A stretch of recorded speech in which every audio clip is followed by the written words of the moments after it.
এই হলো সুন্দরবন জঙ্গল। আর এই জঙ্গলের মধ্যে নানান ধরনের পাখিরা একসঙ্গে বসবাস করত। আর এই জঙ্গলের মধ্যে একটা গাছের মধ্যে বাসা বেঁধে একটা টুনি পাখি বসবাস করত। একদিন টুনি পাখি তার বাসার মধ্যে একটা ডিম পাড়ে। টুনি পাখি তার ডিমটাকে দেখে বড্ড খুশি হয়। আর এই খবরটা জঙ্গলের সমস্ত পাখিদের মধ্যে ছড়িয়ে পড়ে। তখন সেইখানে টুনি পাখির দুই বান্ধবী চলে আসে আর এসে দেখে টুনি পাখির ডিমটাকে। আরে বাহ টুনি, তোমার ডিমটা তো বেশ সুন্দর হয়েছে, দেখেই আমাদের চোখ দুটো জুড়িয়ে যাচ্ছে। আমার মনে হচ্ছে তোমার এই ডিমের মধ্যে থেকে একটা ছেলে বাচ্চা বাইরে আসবে, তুমি দেখো। আরে সুন্দরী বোন, আমি চাই আমার ডিমের মধ্যে থেকে একটা মেয়ে বাচ্চা বাইরে আসুক, আমি তাকে পুরো পুতুলের মতো যত্ন করব। ঠিক আছে টুনি বোন, তোমার মনের আশা পূর্ণ হোক, এখন আমরা আসি কেমন। এই কথা বলে ওরা দুইজন সেইখান থেকে চলে যায়। এইভাবেই বেশ কিছুদিন কেটে যায় আর টুনি পাখির ডিমের মধ্যে থেকে একটা ছোট্ট মেয়ে বাচ্চা বাইরে বেরিয়ে আসে। এই দেখে টুনি পাখি বড্ড খুশি হয়।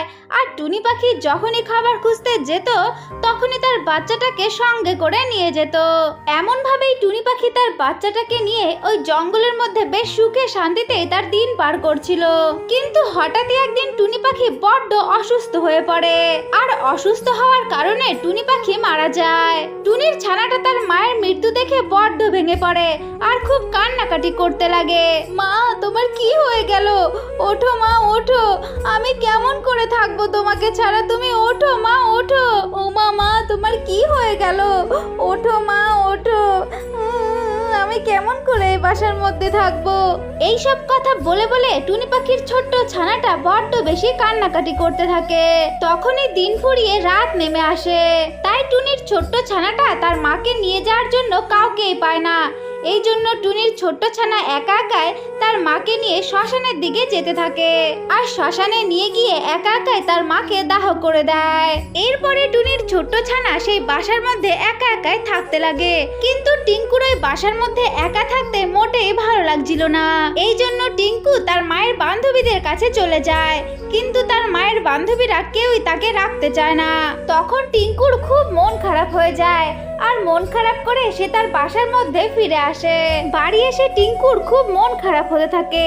এরপরের থেকে টিঙ্কু একাই জঙ্গলে যেত খাবার খোঁজার জন্যে। কিন্তু সে খুব ছোট হওয়ার কারণে ভালোভাবে খাবারটাও খুঁজতে পারতো না আর বেশি দূর যেতেও পারতো না। একদিন টুনির ছানা যখন তার বাসার মধ্যে বসেছিল তার বড্ড খিদে পায়। এই জন্য সে খাবার খাওয়ার জন্য জঙ্গলের মধ্যে বেরিয়ে পড়ে। ঠিক তখনই একটা দুষ্টু ঈগল টিঙ্কুকে খাওয়ার জন্য তার পিছু করতে থাকে। টিঙ্কু কোনো রকমে তার প্রাণটা বাঁচিয়ে তার বাসার মধ্যে ফিরে আসে আর ভীষণ কান্নাকাটি করতে থাকে। এরপরে দিন ফুরিয়ে রাত হয়ে যায়।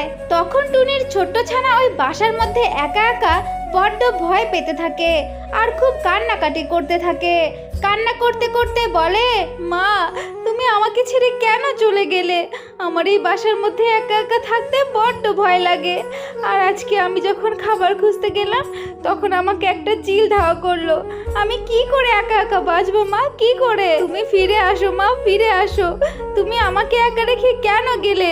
তুমি আমাকেও তোমার সঙ্গে নিয়ে যাও মা, নিয়ে যাও। এইসব কথা বলে বলে টুনির ছোট্ট ছানাটা বড্ড বেশি কান্নাকাটি করতে থাকে। ঠিক তখনই টুনি পাখির আত্মা টিঙ্কুর সামনে চলে আসে আর এসে বলে, টিঙ্কু মা আমার, তুমি কান্নাকাটি করো না, আমি সব সময় তোমার সঙ্গে আছি। কি করব বলো? জন্ম মৃত্যু তো সবই ভগবানের কাছে। একদিন তো সবাইকেই মরতে হবে। যারা যারা জন্মেছে তাদের মৃত্যু একদিন অবশ্যই হবে। কিন্তু তার মধ্যেও এখানে যে বেঁচে থাকার সংগ্রাম তোমাকে একাই লড়তে হবে মা। তুমি কান্নাকাটি করো না, আমার আশীর্বাদ তোমার সঙ্গে সব সময় থাকবে। এখন আমি আসি কেমন?